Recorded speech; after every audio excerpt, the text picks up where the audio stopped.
You and me, we like games. Games full of excitement and danger.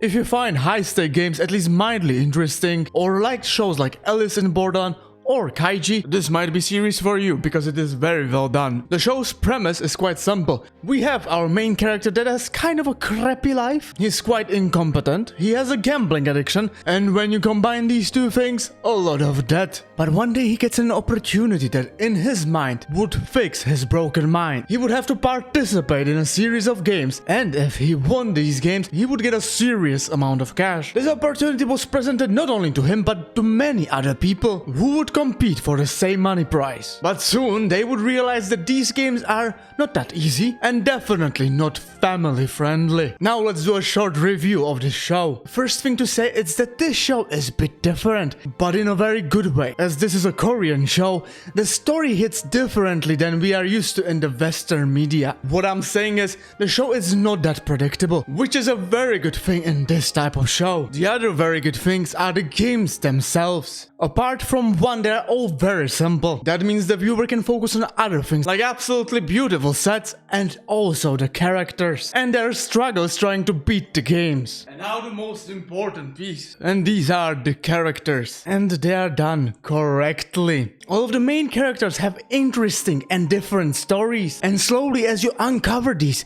you will understand why would they join such a brutal game. Also their personalities shine through the games. Everyone has their own way of handling things. But yes, as always, there are also a few things that I didn't like that much. For example, few decisions that were made by the characters. Not that I hated them or were out of character. It would still let me thinking like, why the hell did you do that? I would love to have more context why he did or did not do such a thing. And even if the series concluded quite satisfyingly, some things that were resolved or wasn't didn't hit quite home. But that might be because of already mentioned positive thing, the Korean filmmaking, just different style. I will discuss few negatives and positives in the spoiler sections after the final verdict, which is a solid 8 out of 10. This show is great, especially fun to watch. And if you've never seen this type of series, it might even be for you 9 out of 10 because of the different vibe of the show. And now let's dive into the spoilers. I mean, it's fascinating what they have done with the main character.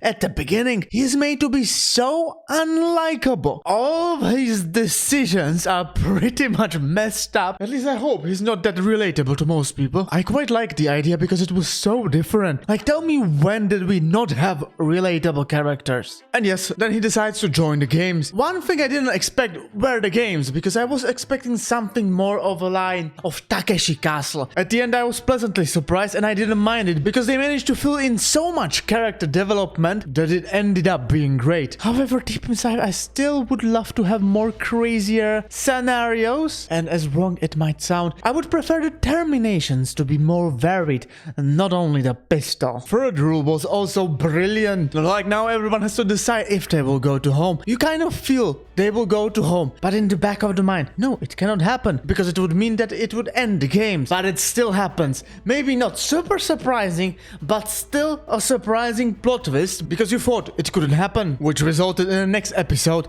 to be more chill. Maybe you wanted more games, but now you will get the more important character development. One character I ended up being a bit confused about was the policeman. His whole story was interesting because he infiltrated the hidden place and he was doing the spy work, which was all and interesting because it gave the backstory. You found out that the masked people are also kinda in prison because they are not treated well. One thing I didn't like was that his story didn't collide with the main story. If you took his story from the first season, nothing would change. Kinda find it weird because the side stories should enhance the main plot. Apart from very useful information, it didn't do anything. And I get it, in season 2 it might play much bigger role. Here it was just a bit disappointing. For example, his action could have changed, for example, one game to have effect on the main plot. Now the rest of the games were done very well.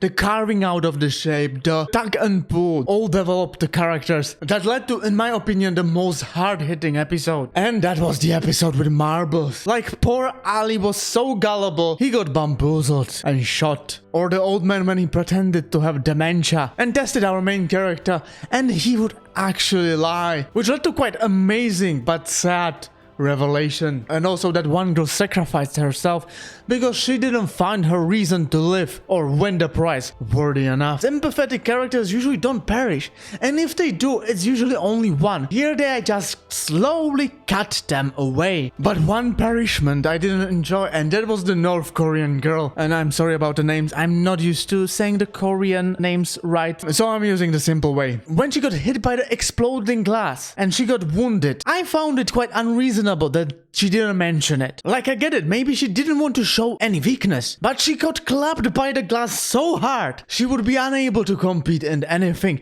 and maybe shooting the chance for them to treat her. And I don't think it's impossible because it was after the game and they wanted to have fair games. I guess at least there was a possibility to treat her. And then now the last game, the resolution, fighting ideologies, good friends, but still some problems. First of all, it might be more my problem, but I still don't understand the Squid Game. Like, not the series, but the Squid Game, how it necessarily works. I got a few ideas, but I didn't still get the full picture, so this was a bit confusing. Our main guy gets stabbed a few times, and he throws a few punches back, and it finishes off the bad guy. I'm not saying they cannot be really tired, because they fought for quite some time, but our main character has stab wounds, and hits him only a few times, and it didn't seem like too hard, and he loses and ends on the ground. This was a bit immersion breaking for me, because I thought the guy would have a bit more energy in him and few more punches to throw. If he would get stabbed, I would be like, alright, but it just didn't feel that right. Okay, now fight is decided. The bad guy terminates himself, and our hero wins the money. And now let's fast forward 1 year to the resolution of the series. Here's where the things got a bit confusing for me. I at least don't understand why our main character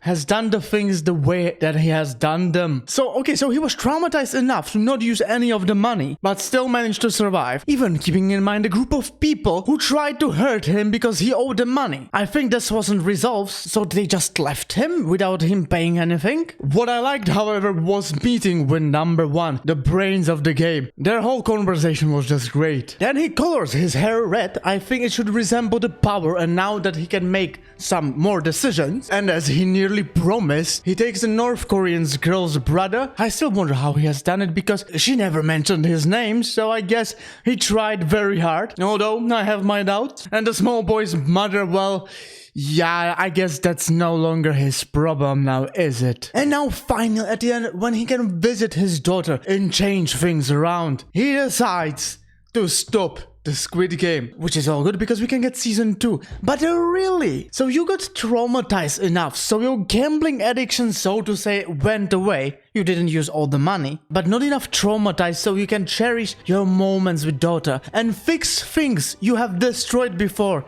and lost, like your mother. And also with the knowledge that everyone that was there on their own free will. I enjoyed the ending, but I sadly didn't get, oh yes, this ending was amazing. Maybe now when I think about it more, and more, it might even get better, and even the score, it could be 9 out of 10. But after finishing watching it, I was a bit confused. But anyway, leave your opinions down in the comments below. What is your opinion? Leave a like if you enjoyed, and I will see you next time. Take care.